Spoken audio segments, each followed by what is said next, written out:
ایک بندہ پردیس میں بیٹھا ہوا ہے جس کا میں نے ابھی نام لیا، پراپرٹی ٹائکون.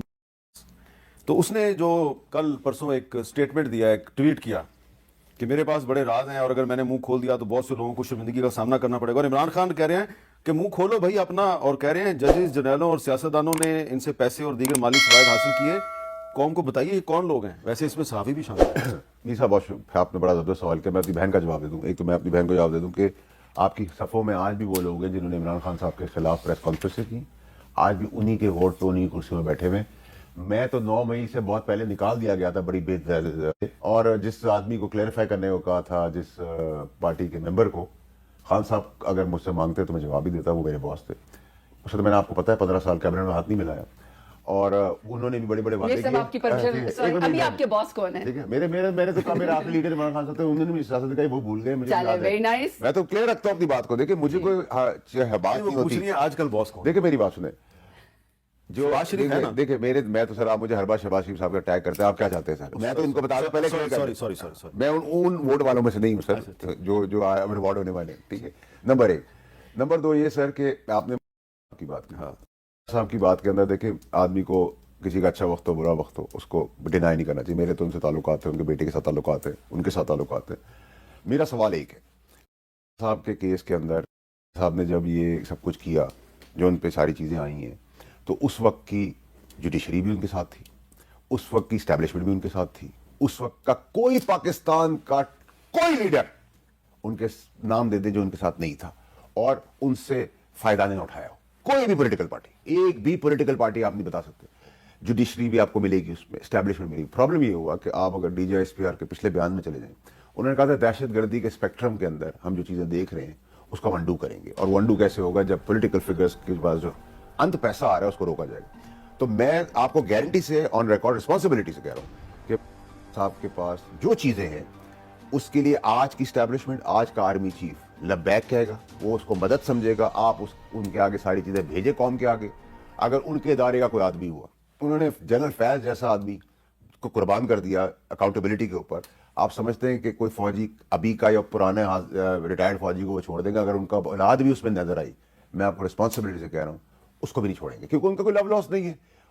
اب وہ چیف کے آگے بند کچھ نہیں سکتے. اور پاکستان میں جو آج بہتری ہو رہی ہے اکنامکلی، تو عمران خان نے بھی کی سٹیٹمنٹ کا خیر مقدم کیا، آپ بھی خیر مقدم کر رہے ہیں. میں خیر مقدم کہتا ہوں. میں تو صاحب سے آپ کے شو کے بعد ان کے بیٹے کو فون کرے کہوں گا کہ قوم کے اوپر یہ ایک ان کا لازم ہو گیا، خدمت ہوگی کہ وہ یہ ساری چیزیں آڈیو ویڈیوز، اور ان کے پاس ہیں سارے شواہد، وہ سب دکھائے.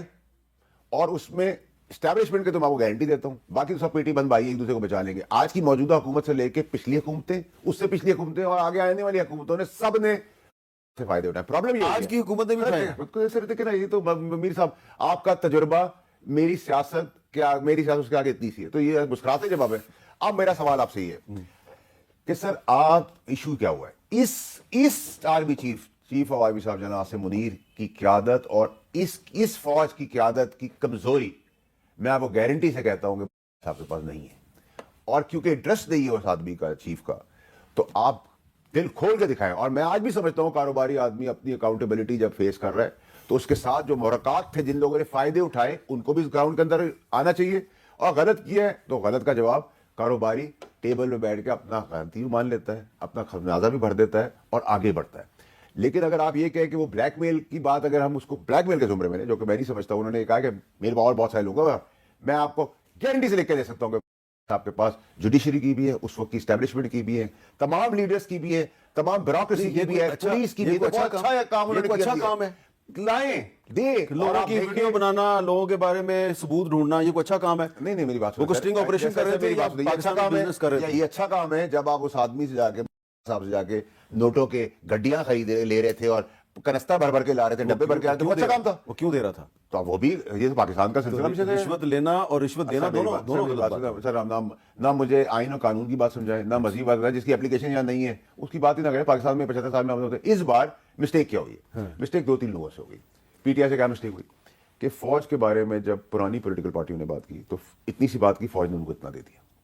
نون لیگ نے بات اتنی سی کی، ان کو اتنا ملا. جب پی ٹی آئی نے اتنا کر دیا، یہ طوفان کھڑا کر دیا. جو یہ چاہتے تھے سارے لوگ اندر سوچتے تھے کبھی ڈر ڈر کے، وہ سب کر دیا. آگے آگے دیوار کھڑی ہو گئی इसका नाम था चीफ ऑफ आर्मी स्टाफ, ठीक है। और ये सब उस आदमी के गवाह हैं जिस बेदर्दी से उसको निकाला गया। ये मेरी बहन भी उसको काबीना कह सकती, मैं झूठ नहीं बोलूंगा, मैं तो देखिए मेरी बहन कहता हूँ ना तो इसका पालन हमेशा रखूंगा। ये काबीना की हिस्से थी, उसने सच ही बताया था। ये ना माने इनकी मजबूरी हो सकती है, जैसे मैंने आपसे कहा।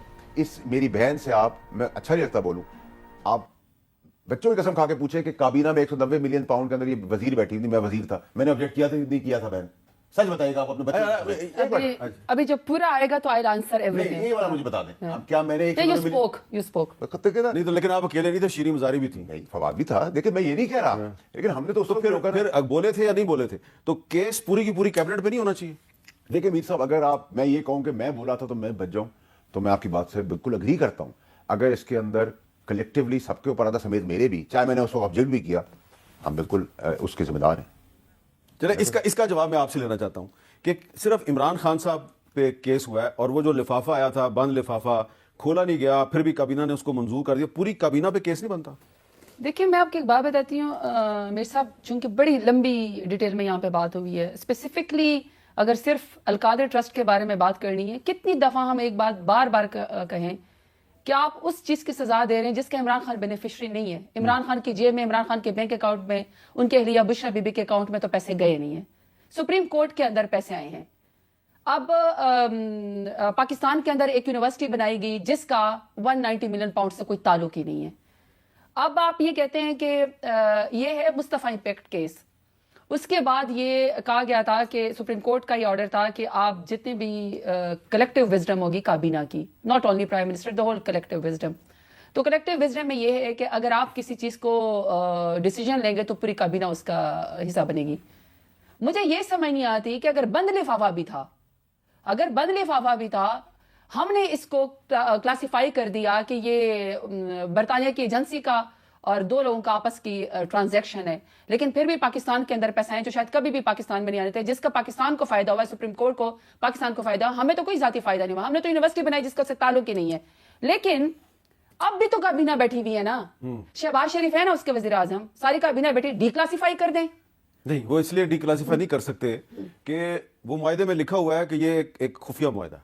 अच्छा, फिर जब एक खुफिया मुआहदा है उसको डिक्लासिफाई नहीं कर सकते हैं, नहीं करना चाहते हैं, फॉर एग्जांपल नहीं, मैंने तो नहीं उसके पैसे दिए ना, हसन नवाज ने उसके पैसे दिए ना, अपने पैसे कोई वन हाइट पार्क जो उसने बेचा पता नहीं कितने अरब में और क्या उसने किया, ये तो उसके पैसे का और उनका मामला है। मैं सिर्फ ये कह रही हूँ कि कुछ टेरिटरीज ऐसी होती हैं, कुछ टेरिटरीज ऐसी होती हैं जिसमें मुझे ये समझ नहीं आती कि हम खामखा किसी को क्यों डिफेंड और किसी को क्यों ऑफेंड करते हैं, मुझे इस बात की समझ नहीं आती है। जब मेरे लीडर इमरान खान ने कहा है, वो एक शख्स को, उनका इमरान रियाज का ट्वीट भी आया कि मैं किसी से ब्लैकमेल नहीं होगा, मैं किसी के खिलाफ इस्तेमाल नहीं होगा, मैंने तो कभी कोई फायदा नहीं लिया, ना इमरान खान ने कोई फायदा लिया है। आपने अब उसको आप सियासत में घसीट रहे हैं, तो आप काइंडली फिर डिक्लासिफाई करें चीजें, लोगों को बताएं, और काबीना डिक्लासिफाई कर सकती है। लेकिन अब उसकी आड़ में आपने चीजों को खराब करना है, तो मैं यहाँ पे आपको वैसे कुछ चीजें बैठ के बैठती हूँ। बेहतर ये है कि हम इस चीज के ऊपर बात कर लें कि आज ये जो इन्होंने कहा ना फेक न्यूज के बारे में, वीडियोस, आपने सवाल किया कि वीडियोस दिखाएं। आज जब पिका एक, जब ये लोग, आपको पता है मीर साहब, कल अचानक से रात को मैसेज आता है कि इंटीरियर कमेटी की मीटिंग है। मैंने समझा खुदा ना खासा कोई आसमान गिर गया, पाकिस्तान में सैलाब हो गया है, कि इमरजेंसी नाफिज हो गई है, कि इंटीरियर कमेटी का कल जो है वो इजलास हो रहा है 12:30 बजे। मैंने जब उसको खोल के देखा तो उसमें एक सिंगल पॉइंट एजेंडा था, वो था पेका एक्ट। मैंने कहा चलो ठीक है, कोई समरी रात को आ जाएगी, समरी भी नहीं आई, कोई उसकी डिटेल भी नहीं आई। सुबह मैं वहां पे पहुंची, मैं खुद पहले पहुंची, मैंने कहा जी मुझे उसकी डिटेल दें। जब मैं वहां टेबल पे बैठी तो कुछ थोड़ा सा उसमें पढ़ने का मौका मिला। स्टैंडिंग कमेटी की बात, ये मैं standing committee for interior committee. मुझे अफसोस ये है कि मीर साहब, हम इधर उधर की चीजों को डिस्कस करते हैं, बजाय इसके क्यों नहीं डिस्कस करते कि इंटीरियर कमेटी जो एक वॉच डॉग है एक मिनिस्ट्री के ऊपर, बजाय इसके कि वो हमें ये बताए कि लॉ एंड ऑर्डर क्यों है, इस्लामाबाद से भी लोग क्यों अबडक्ट हो रहे हैं, यहाँ पे कत्लेआम क्यों हो रहा है, पाकिस्तान के अंदर क्यों कत्लेआम हो रहा है। वहां पे हर रोज इंटीरियर कमेटी में एक एजेंडा ये आता है कि जिसने बिल नहीं दिया वापडा का, उसको भी आप कॉग्निजेबल ऑफेंड कर दें, आप उसको भी उठा सकते हैं। अच्छा, मैं आपको पीका एक्ट के बारे में कुछ नहीं, मैं सिर्फ आपको मेरे साथ यहाँ पर भी आज भी एक सिंगल पॉइंट एजेंडा है, वो कह रहे हैं कि जब इसको फौरन पास कर दो। मैंने कहा 2-3 स्टैंडिंग कमेटी में आप हम इसके ऊपर बात करने दें, आप हमें बात करने दें, आपका हुकूमत का राइट, आप बिलडोज करें, आप जो मर्जी करें, लेकिन कोई हमें सुनने को तैयार नहीं है। इसी पे यही बताना चाह रहा हूं कि तो मैं कह रही थी अगर फेक वीडियोस की बात करनी है ना, ये आप फेक न्यूज की बात करें और आप कह रहे हैं कि ये सजा है, तो आज भी मैंने जिस हुकूमत जिस उसको एजेंडे को एक्ट को पास कर रही है, क्या मरियम नवाज ने खुद प्रेस कॉन्फ्रेंस करके नहीं कहा था कि मेरे पास लोगों की वीडियोस हैं, और वो वीडियोस खत्म नहीं होती।